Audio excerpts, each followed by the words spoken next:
well, that was an experience. Have you ever sprayed yarn with dye in a spray bottle? Because I have now, and that was kind of cool. So the reason why I did that was just because I was curious what would happen if I did. I started spraying the yarn and it was coming out a little bit less spray-like and more jet-like, but I really liked what was happening because it was giving like real like splatters of concentrated dye, which I thought was kind of cool because that's like kind of like the shadows in the folds of the skirt, that crinoline skirt. So you can kind of see here, there's deeper spots of blue, and I thought, well, that was kind of cool because it created these deeper little patches of blue happening in here. And now what I'm going to do is I'm going to take that dye stock, that blue dye stock, here it is right here, it's pretty concentrated. I want to dilute it down to lighten the color a little bit, and then I'll add this to the yarn now that I've done some like splatters of deeper blue.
Okay, so I'm really happy with the results I have so far. I'm liking the blue that has come from the dye stock that we created, but this is what I'm thinking.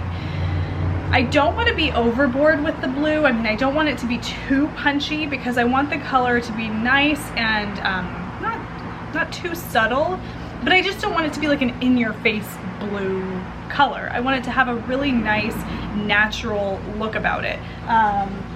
Much like the photo, and I think that's why I love this photo so much, is because it's almost like earthy. It's very earthy. I mean, you have this like gray color, and this blue is a very natural looking blue color. There's nothing about this that's like artificial looking, in my opinion. Not that there's anything wrong with that, but just it's not what I'm going for here. So I really don't want to add anything to into the yarn that's going to seem just too punchy.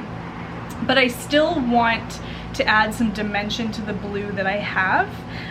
Right now, as I look at it, it's a really nice contrast to the gray background, and it's coming through really well, but I would like to just punch up that dimension just a teeny tiny bit before we move on to the teal. And I'm thinking the way that I can do that is by adding not really necessarily speckles, but just deeper bits of color, if that makes any sense.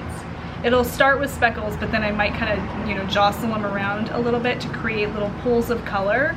And again, like, and I mentioned this in the last episode or last series, I don't know what this is going to do when you knit with it, because I haven't obviously knit with this. And so right now I'm just following my inspiration, what I think looks really lovely in the pan.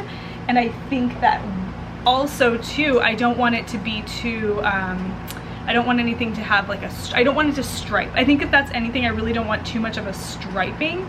But when it comes to like flashing and pulling of color, like that kind of happens. And as, and, you know, and being a dyer, I feel like it would be a hindrance to kind of my creativity to try to think, well, I can't do that because that could cause, you know, color pulling, or I can't do that because that could increase chances of flashing. You know, I mean, if you're gonna knit with hand-dyed yarn, you're gonna have to take on the risk of, or you're gonna have to accept the risk of that possibly happening.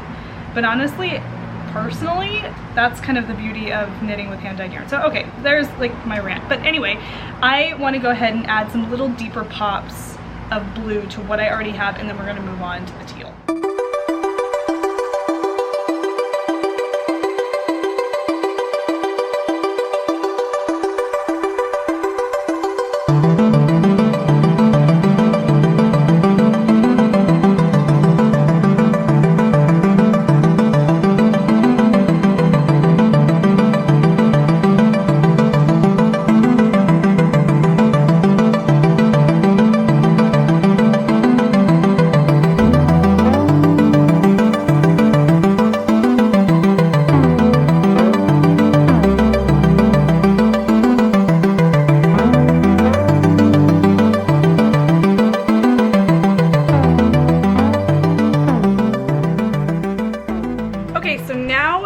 Think about that teal color that we're seeing in the bodice of the dress here. It looks black when you're looking at it in the photo, and because that was my initial impression of this bodice piece, I definitely want to incorporate black to kind of really tone down that teal. But I don't want it to be too saturated on the yarn. I want it to be there suggesting this portion of the photo, but not like just completely saturating the yarn with black teal. So I have some ideas of how I want to do that, and then I want to incorporate some. Now when you're looking at the photo, your initial impression is just silver. You see silver gleaming and like little glinty parts of like the gemstones and the jewelry and all of that, and it comes across as just being silver and then like kind of a diamond glint.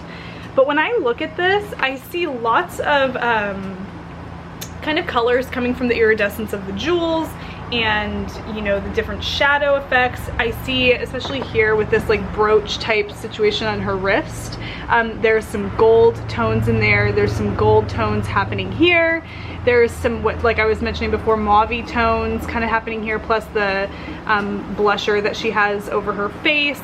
Just all of these kinds of things are pulling out different colors for me. And when you look at a photo, you always have to remember that what you're seeing when you just glance at the photo is just a really small part of all the colors that go together to make this really beautiful picture.